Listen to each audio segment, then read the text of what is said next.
Hi my crafty friends! Today in the lab I'm going to be making some jewelry from old jeans. If you've seen some of my other videos, you might have seen some of the other denim projects that I've made.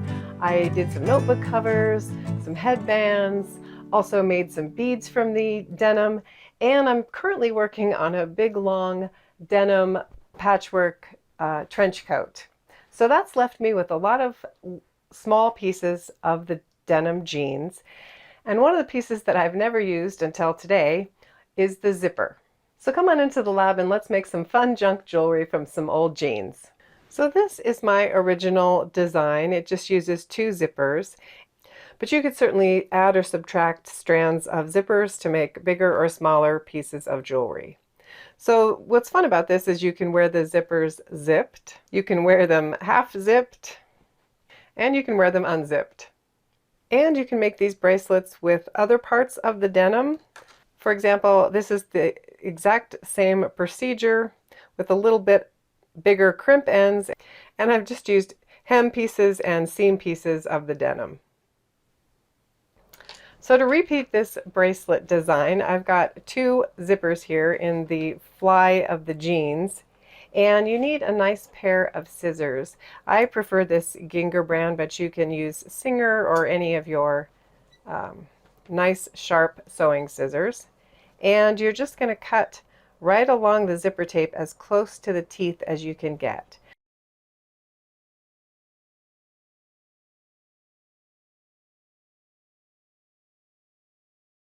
And then you can use a pin or your fingers just to pull out the excess threads.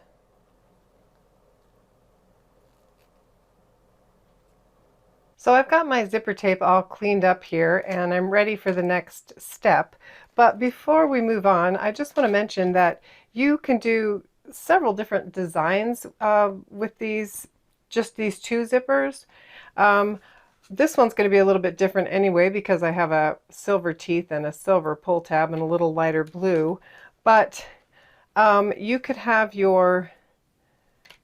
put your bracelets together so that your zippers unzip going in the same direction.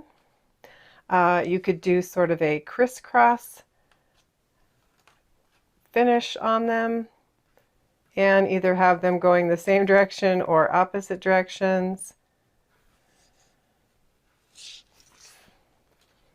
So you could sort of put your crimp ends on like this. There's just a lot of different ways that you could put just these two pieces together. So I think what I'm going to do is I'm going to try doing this crisscross method here. And I'm going to have my zippers running opposite directions. So you only want your zipper tape to be about 5.5 inches long. You can adjust that if you have, if you need to go bigger or smaller, but I think a good size to start with is 5.5 inches.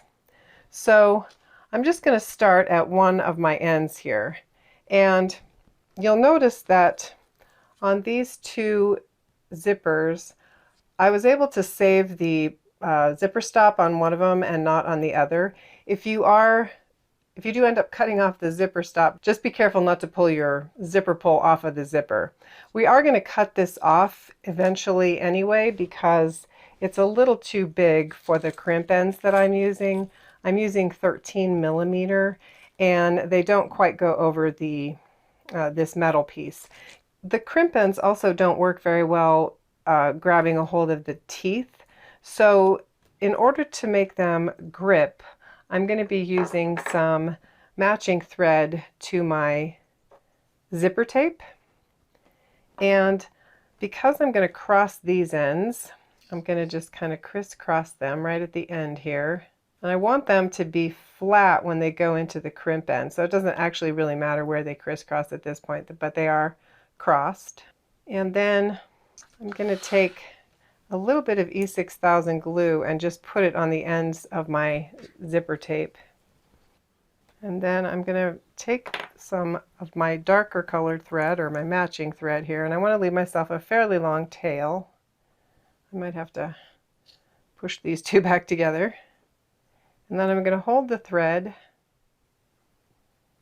and carefully wrap it around just the end of my zipper tape, catching that glue, and I'm going to go about 50 times. And then I'm going to finish wrapping kind of toward the bottom. You probably want only about 1/4 of an inch or less of your end of your zipper tape wrapped up. And then I'm just going to take the 2 tails and tie a knot in the thread. So there's my first end, and then I'm going to be matching that end with my zipper going the opposite direction. So I'm going to do a similar procedure where I put a little glue here, wrap the thread, and then when I'm done I'm going to cut off this metal zipper stop. And then I'm ready to attach my little crimp end. And like I said, I'm using a 13mm crimp end, and I don't know if there's a better way to do this or not, but I just kind of have to do each piece separately. So you want to work kind of slowly. Make sure you've got your piece pushed all the way in and that you're kind of flush with the one of the edges. And then you're going to take your pliers and just gently pinch that closed.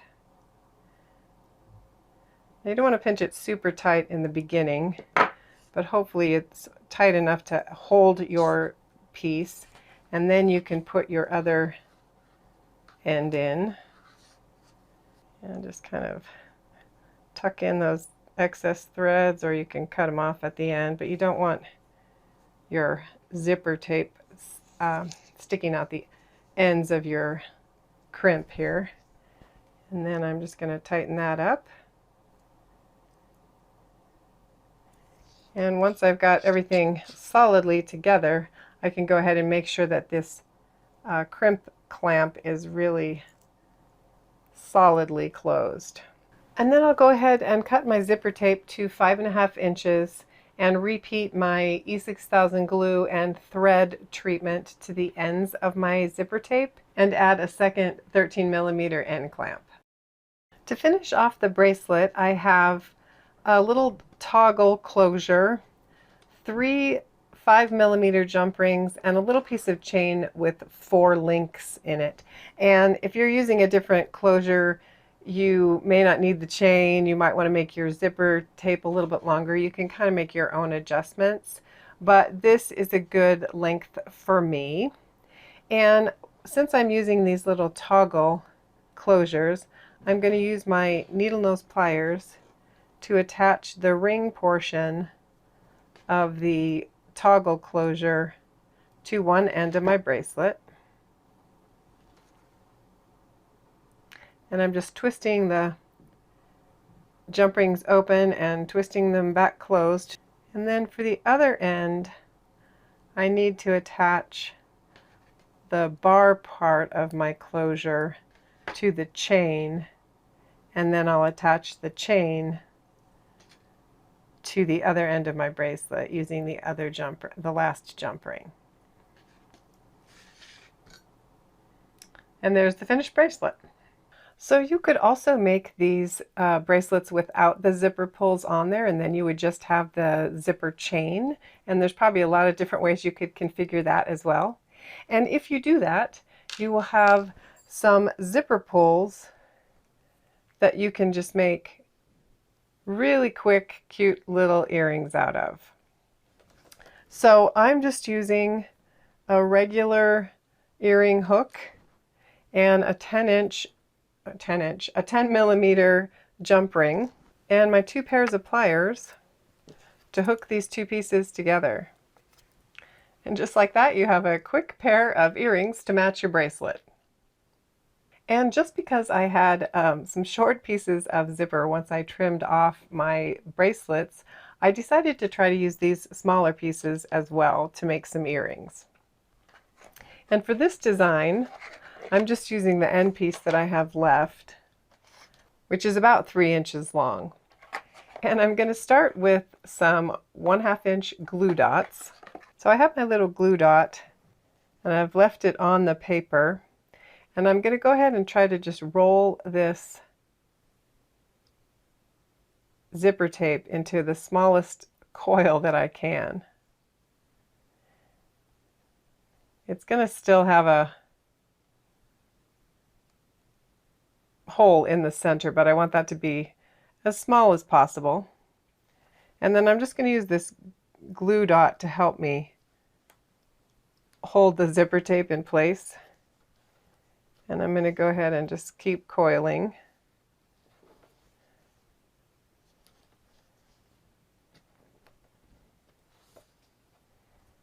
And when I get to the end, I'm already off of my glue dot, and I don't think that the glue dot's going to be the best hold anyway. I'm just using it kind of to help me grip. So I want to put just a little bit of E6000 glue on here. And then I'm going to use this straight pin just to hold the very end of my zipper tape so that it will stay coiled.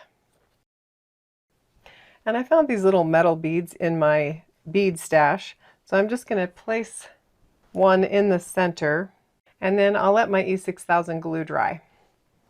So I've got one here where the E6000 glue has dried, and I'm not totally comfortable that this is going to stay together yet. The glue dot isn't really sticking to my zipper tape, so before I remove it, I'm going to do something a little bit crazy. I'm not sure if it's going to turn out, but I'm going to brush a little coat of UV resin on the top here, and then I'll add thin coats as I need to. And then when I'm comfortable that the zipper tape is going to stay together, I'll go ahead and remove the back and peel off the glue dot and add some resin to the back as well.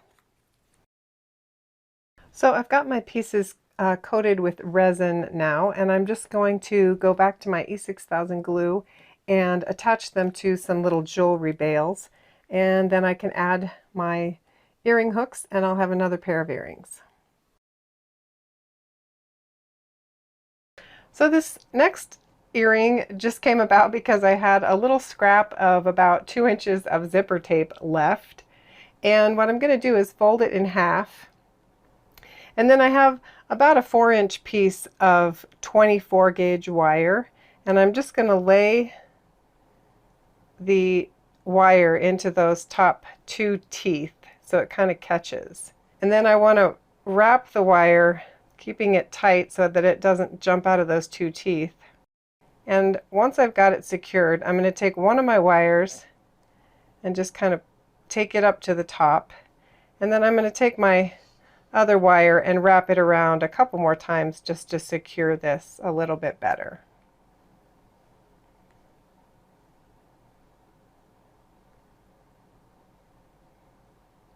And then I'll trim off the excess wire of the wire that was wrapping around the teeth. And next I'm going to take, I think these are called bead caps. I bought them. They came in a whole set of a bunch of different varieties. They're just kind of curved little jewelry pieces. And I'm going to go ahead and add one to the top of my teardrop here. And I don't know if you need to do this or not, but I'm going to add just a little bit of E6000 glue. And then I'll slide that little bead cap over the top of my teardrop. And I'll put links to everything that I'm using in the description if you're interested in getting any of these materials or supplies. So I'm going to go ahead and just roll a little ring to put my jump rings through, and I'm going to try to roll it a couple of times, so I want to leave about 3/4 of an inch. And then I'm going to roll the wire around my round tipped jewelry pliers here until I get down to the top of this bead cap. And then to finish it off, I'll just take my needle nose pliers and attach my fishhook earring hook, and I'll have another pair of earrings. I hope you enjoyed today's project and that you found a little bit of inspiration here. You can find lots of additional resources in the description, as well as a place to sign up to receive the Upcycled Design Lab newsletter. Be sure to give this video a thumbs up if you'd like YouTube to show you more content from this channel. And if you haven't already, I'd love for you to hit that subscribe button to become part of my YouTube community. I have lots more upcycled jewelry tutorials on my YouTube channel, so head over to the Upcycled Design Lab if you'd like to check some of those out. Thanks so much for watching today, and I'll see you in the next video.